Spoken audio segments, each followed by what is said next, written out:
in your language. Bali. In your language. Wow. Yeah. Shut up. Oh wow. It's okay. Yeah. This is who I am. I know People it's will sad. judge me. It's whoever are frightening if judging this is me. what you are. It's okay. Yeah, Let them judge. People are watching. Good for you and your Yes. fan base, darling. Thank you so much. Tie up with Abhi because you know he's successful, but abuse him 5 minutes later. You can play that game I with have someone else. never abused Abhi. Yeah. आपके बारे में कृष्णा ने कहा था slow poison. Best. मगर चढ़ जाती है मनीषा के ऊपर. I will not do this. I will not do that. Big boss के घर में पूजा भट्ट ने जिस तरह से जिया शंकर को एक्सपोज किया है, I am really liking it because कहीं ना कहीं जिया का जो बिहेवियर है वो पहले ही बहुत बैड दिख रहा था और पूजा ने जिस तरीके से उनको एक्सपोज कर दिया वो definitely I agree with it. Pooja ने जिया को लेकर जो बातें भी कही, मोस्ट ऑफ द बातें मुझे सही लगी और सटीक लगी. जिस तरह पूजा भट्ट ने यह मुद्दा उठाया कि वो अभिषेक की पीठ पीछे बुराई करती हैं और सामने गुडी गुडी बनती हैं, इससे आई टोटली अग्री. क्योंकि जिया जब से अभिषेक से थोड़ा सा अलग हुई हैं तब से वो यही करती दिख रही हैं. जैड और अविनाश के साथ, फलक के साथ बैठकर वो अभिषेक की चुगली करती हैं और वहीं जब अभिषेक के पास जाती हैं तो डेफिनेटली बहुत ही पॉजिटिव और गुडी बन जाती. पूजा ने यहाँ स्लो पॉइजन शब्द का इस्तेमाल किया जिया के लिए, जो कृष्णा अभिषेक ने यूज किया था. मुझे लगता है कि वो वर्ड सही है. और सबसे अहम बात जो पूजा ने बोली कि वो मनीषा के साथ काफी बैड एटीट्यूड के साथ बात कर रही थी, आई थिंक वो जेलस हैं. जो मैंने अपने कल के वीडियो में भी बोला था कि जिस तरीके से उन्होंने मनीषा से चल चल करके बात की, that was very bad.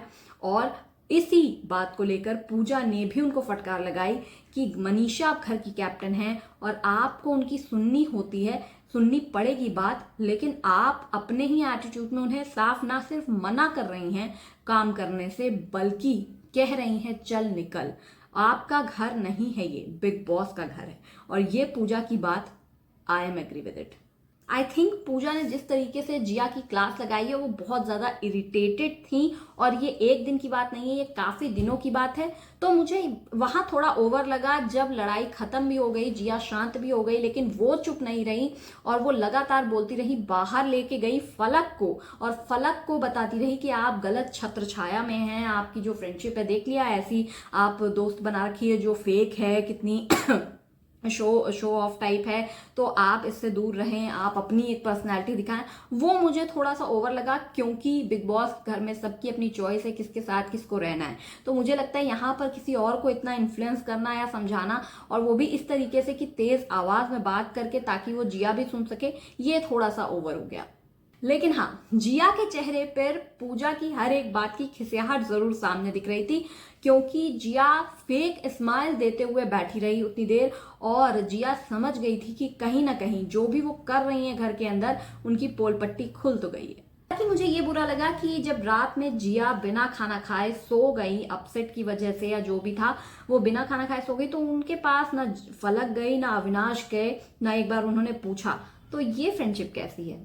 Pooja Bhatt ने जो जिया के लिए कहा आप जहां जाती हैं वहां जहर फैला देती हैं, आप स्लो पॉइजन है, लेकिन मुझे लगता है कि पूजा भट्ट भी थोड़ा सा ओवर बोल रही थी और जहां कहीं एक जगह पे उन्होंने गाली भी बोली, उसे म्यूट कर दिया गया, तो वो दैट इज रॉन्ग. आपका इस पर क्या है कहना, कमेंट बॉक्स में बताइए. आपको जिया और पूजा की लड़ाई में कौन लगता है सही? क्योंकि मेरे हिसाब से पूजा ने जो भी कहा मोस्ट ऑफ द थिंग्स सही थी, क्योंकि जिया का जो एटीट्यूड है, उनका जो नेचर है, वो थोड़ा सा फेक तो दिख रहा है. वो हर किसी के साथ फ्लर्ट करती हैं, चाहे वो अविनाश हो, चाहे वो अभिषेक हो, चाहे वो जैड हो, हर किसी के साथ फ्लर्ट भी करती हैं, आई लव यू भी बोलती हैं और बैठती भी हैं. लेकिन वो एक्चुअल किसके साथ है ये अभी तक समझ नहीं आया. इवन वो फलक के साथ भी कोई हार्डकोर फ्रेंडशिप में नहीं है, वो दिखता है साफ. तो वो एक्चुअल उनकी जो पर्सनालिटी है वो सामने नहीं आई है. वो बच्चों की तरह बिहेव करती हैं कई बार और कई बार बहुत मैच्योर बिहेव करती हैं. तो यस, और मुझे जो मनीषा के साथ उनकी जेलसी वाली भावना दिखी वो तो साफ है, क्योंकि कहीं ना कहीं उन्हें लग रहा है कि मुझे छोड़ के कैसे अभिषेक अब मनीषा के साथ इतनी फ्रेंडशिप बढ़ा रहा है. तो ये चीज उन्हें पसंद नहीं आई. आई गेस उनके माइंड में कहीं ना कहीं ये है कि मैं तो ये एक फिल्म भी कर चुकी हूँ. वेद, आपको ध्यान होगा कुछ दिन पहले ही रितेश देशमुख और जेनेलिया की फिल्म आई थी जिसमें जिया शंकर ने उनकी गर्लफ्रेंड का रोल प्ले किया था.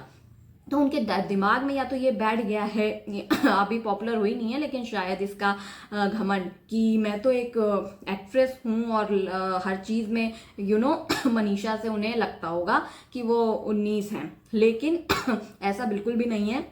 तो मुझे ऐसा लगता है कि उन्हें कहीं ना कहीं मनीषा से जेलस वाली भावना है, इसीलिए मनीषा जब भी कुछ उनसे कहती है वो अपना एटीट्यूड दिखा के उसे इग्नोर कर देती हैं। दैट इज जो पूजा ने मुद्दा उठा दिया, तो इसलिए मुझे पूजा सही लगती है। आपको कौन सही लगता है कमेंट बॉक्स में बताइए, और बिग बॉस के हर अपडेट के लिए बने रहिए और चैनल को सब्सक्राइब कर लीजिए ताकि आपको हर अपडेट मिल सके।